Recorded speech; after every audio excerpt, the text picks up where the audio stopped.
Welcome to the second part of our Flow of Procore Tools video series. In this video, we'll go deep into a review of the multi-step workflows and build on part one to give you a complete picture of how construction processes are mapped in full inside of Procore.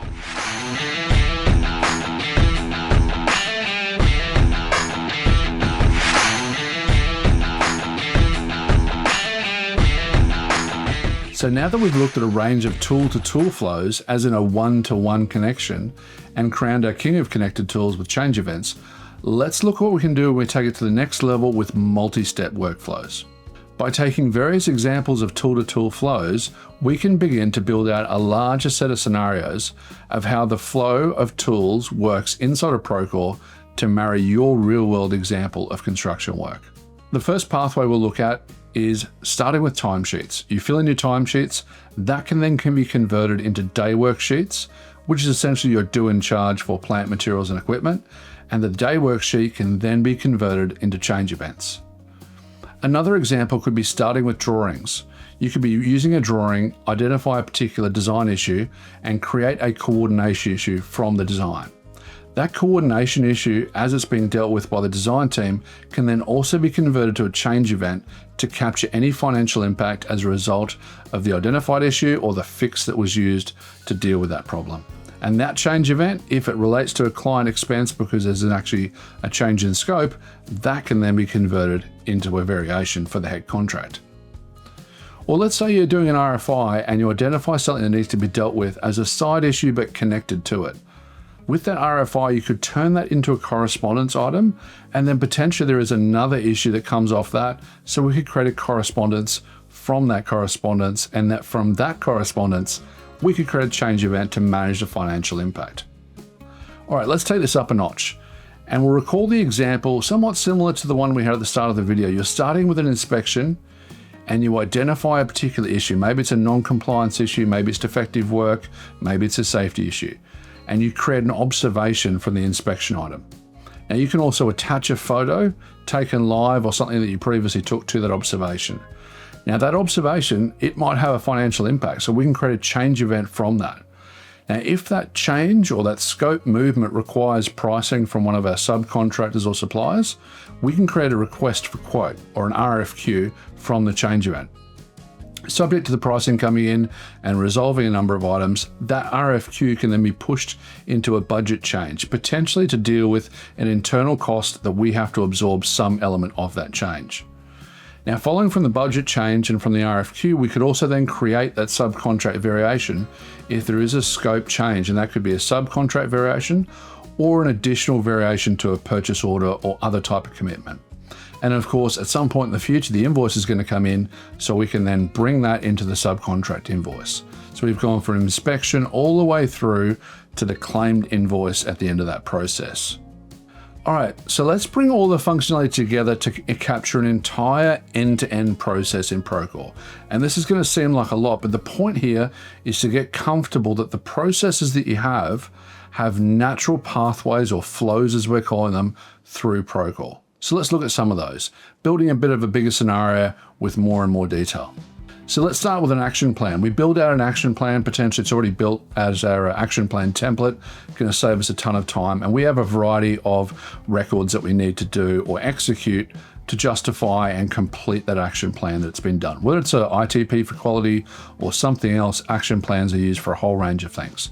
So as we're building out the action plan, we can create inspections, correspondence, forms, submittals, meetings, observations, photos, and documents, all as items that have to be used and executed for each step in that action plan. So we're already connected around 7 or 8 tools there back into the action plan. All right, let's say that during the inspection step, you actually need to ask a question.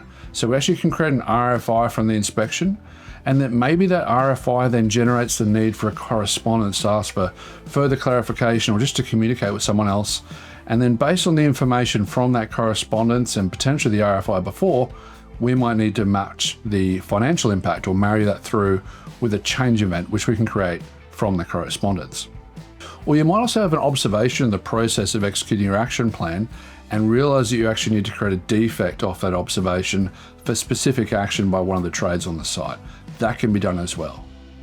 Or maybe you're in the form step as you're executing the action plan or using forms generally, and you can actually take a completed form and make a site diary entry and attach that form into it completely natively inside of Procore. And let's look at the submittal stage. You might want to create a correspondence from the submittal to deal with an issue that's come up in the course of that submittal. Now that correspondence might trigger the requirement for a design question, so we can create an RFI from the correspondence. And then again, financial impact, let's say there's a change in specification, we can then generate a change event from the RFI. So we're going from submittal to correspondence to RFI to change event. Let's not forget that during the process of executing an action plan, every record type also allows for the creation of a change event. So now we enter the financial implication of these changes and progress to works. And let's see how the tools connect together to watch that process go completely through from start to finish. Okay, so now you're dealing with numbers. The Flow of Procore tools still has plenty of room to move to accommodate your process. You have a change event, which as I said before, I like to call the bridge. It's the point we transfer from project management to financials management, all part of the project manager's role, but definitely want to draw that distinction. So you're starting with that change event. Firstly, if using Procore estimating, and a little known thing that people often don't realize is you can actually price that up in Procore estimating and push the line by line detail into the change event scheduler values. A really handy one to keep in mind. And also with that change event, another thing you may like to do or may need to do is a budget change. And generally the budget change, which can be created dynamically from a change event, it's dealing with internal budget movement. So there's a cost or a change, but it needs to be absorbed into your budget, whether that's an error that you guys made or a contingency that you want to use. But of course, being able to move from the change event to the budget change is super handy. All right, so again, coming back to the change event, you might need to actually get some external pricing. We mentioned that concept earlier from suppliers or subcontractors. And so the ability to send out an RFQ or a request for quote from the change event is really handy. But additionally, once the pricing comes in for that, let's say you need to issue a subcontract variation, subject to any negotiations and scope confirmation, you can go from change event to RFQ to subcontractor variation all in one completely connected process. All right, let's go back to the change event again, and this time let's look at a subcontract variation. We talked about what might lead up to that, but you might have that subcontract variation, but we also want to be able to move that subcontract variation to an invoice, so when the invoice or claim comes through, we can actually marry that. And small hint, this is a long time frustration I know a lot of Procore customers have had. In the very near future, you'll be able to process unapproved variations on subcontractor claims and invoices, which is going to save a huge amount of headache. But anyway, coming back to it, we've got the subcontract variation.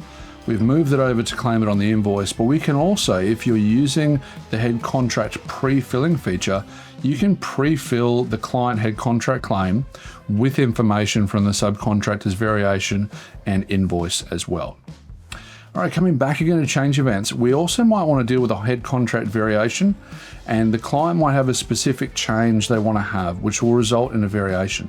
Now, of course, that variation, just like with the subcontract variation, it can also move from that change event to a client variation to a client claim as well. So it's all completely connected. So if we now back out, having looked at those financial pathways and those flows, we can see that it's all connected, and this will all land back in Procore reporting and in real time. So as these activities are happening and being processed through these various tools, which are all connected, it's also connected to the reporting capabilities inside of Procore, and you can see that in real time. All right, so let's stay with this area, but let's not forget that workflows, the workflows tool at the company level, can be applied to a whole range of these financial processes. You might want to have workflows to ensure governance or simplify processes or ensure sort of quality decisions are made for various reasons. And there's a whole kind of topic here on workflows, but just so you know what we talked about here already, we can put workflows on budget changes, subcontract variations, head contract invoices, head contract variations, and subcontract invoices as well. All right, so if we also back out to see all the correspondence items, and there's a few in there, don't forget you can also add workflows on correspondence. It's not just for financial tools, it's also been included for correspondence controls, and we do expect workflows to expand to other tools in the future as well. So if we back out and we look at this entire process, we can actually see that from start to finish, we've got a whole range of Procore tools which naturally connect together. We can actually move our process through.